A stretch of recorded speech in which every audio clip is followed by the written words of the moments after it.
Siraka had announced on August 17th that international flights would resume on August 29 following pressures from the public for the resumption of the flights. But at Thursday's briefing of the Presidential Task Force on COVID-19 in Abuja, the Director General, Nigeria Civil Aviation Authority, Musa Nuhu, declared that international flights would not resume as earlier announced. He said September 5th was picked as the new date, stressing that there were still issues to be sorted out before allowing international carriers to operate into and out of Nigeria. And barely 1 week after a secondary student tested positive for coronavirus in Akwa Ibom, 20 students currently writing the West African Senior School Certificate Examination have tested positive for the virus in Bayelsa State. Permanent Secretary, Ministry of Health, Dr. Unodu Akpoku, stated this during a meeting of COVID-19 Task Force at Government House, Yenogwa. According to Akpoku, the 20 positive cases were among 600 candidates writing the examinations in the states that were screened. But WAEC has called on candidates infected with the COVID-19 writing the examinations not to panic, saying the virus is not a death sentence. Its head, Patrick Aregan, who stated this on Wednesday at the end of a monitoring visit to the federal government's boys' college, Apo Abuja, said no students infected with COVID-19 would miss the examinations.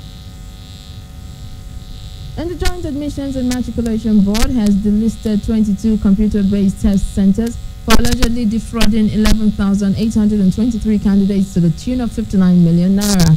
Registrar of JAMB, Professor Ishaku Yolode, said any center that shared the same ownership with the blacklisted center would be suspended from all JAMB activities.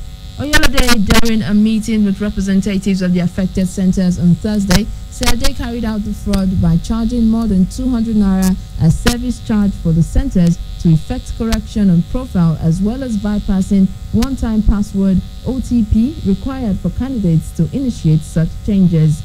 He said the board has reversed the changes done illegally but by affected candidates, and that the money paid to JAMB to effect the changes remain intact on their profiles.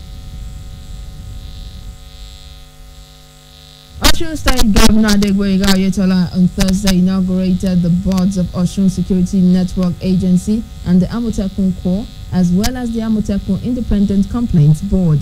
In his address at the event held at the Executive Chamber of Osun Governor's Office, Oyetola charged them to collaborate with the conventional security agencies and ensure security across the state. He also urged the boards to stop the incidences of rape, illegal mining, possible banditry, kidnapping, and other crimes. The governor expressed the hope that Osun Security Network Agency and the Amotekun Corps would offer improved security of lives and property and close the gaps created by the obvious overstretching of the conventional security agencies, while the Amotekun Independent Complaints Board will act as checks and balances for the activities of the Corps personnel.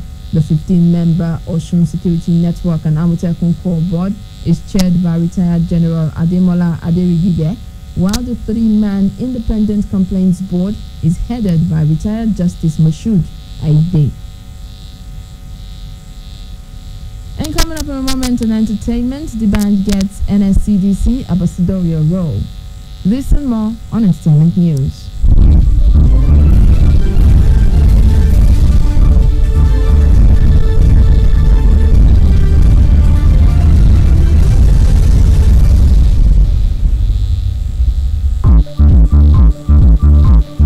It's not news break on KU 92.7 FM Benin City. In some entertainment news, Nigerian musician, songwriter, and television personality Oladapo Daniel Oyebanjo, better known by his stage name D'banj, has picked up a fresh ambassadorial role as the Agro Rangers ambassador with the Nigerian Security and Civil Defense Corps.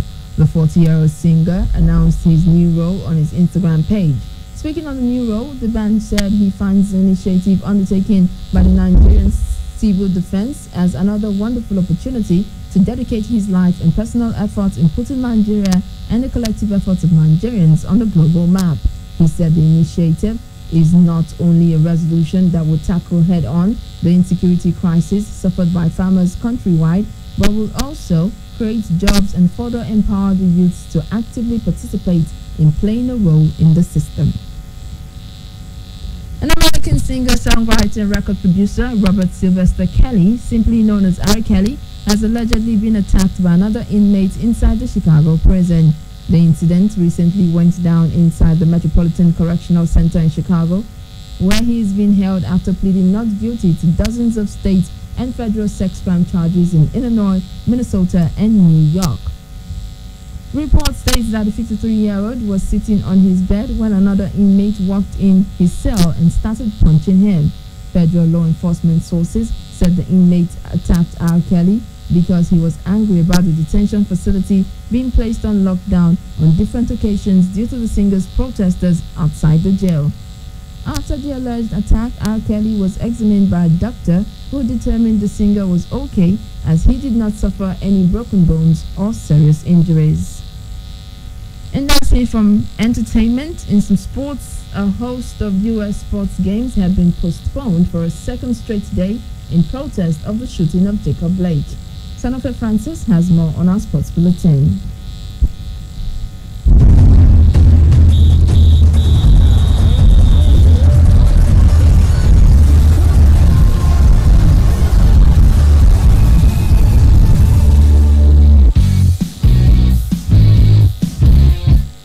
Good morning and welcome to Sport News. I'm Sanofe Francis. Crystal Palace have completed the signing of Eberechi Eze for Queen's Park Rangers for a fee that could rise to £20 million.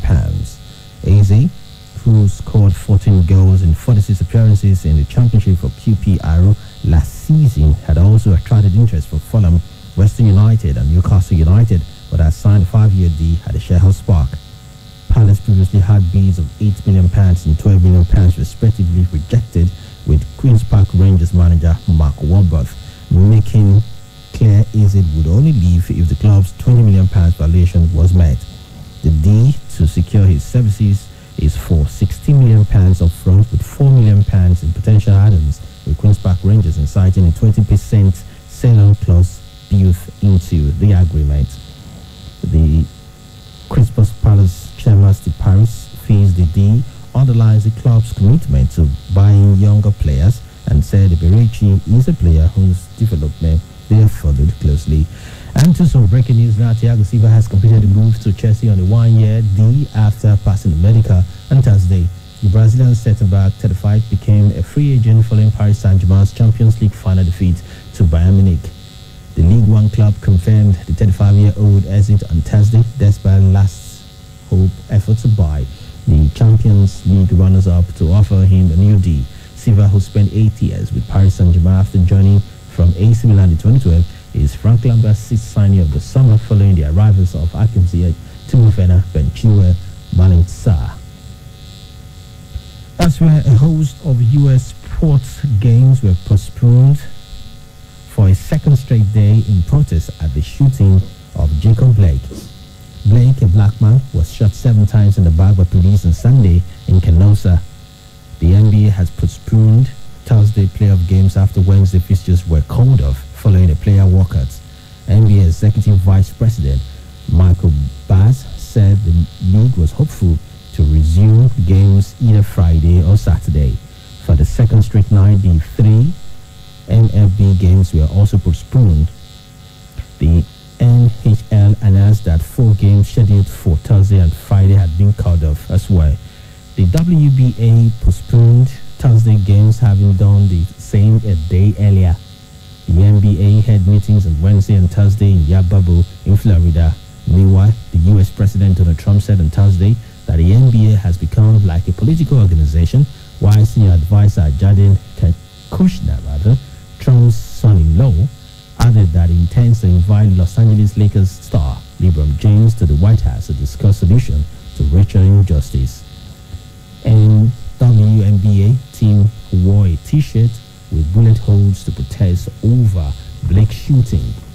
Sports across the United States of America were boycotted on Wednesday, which began with the Milwaukee Bucks choosing not to play Game 5 of their playoff series against Orlando Magic. Beside the 3 NBA and 3 WNBA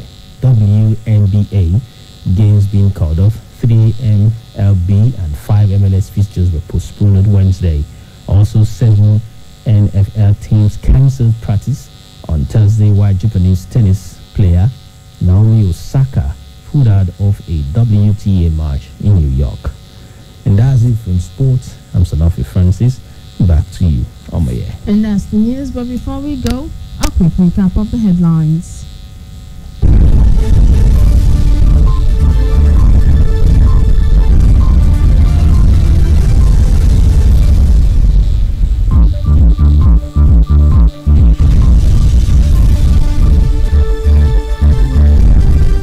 PDP takes rally to Ovia Southwest. Federal government plans to absorb Empower beneficiaries into ministries and agencies. And 20 wax candidates test positive for coronavirus in Bayelsa State. Do remember that the continued unity of Nigeria is a collective responsibility. Be sure to play your part.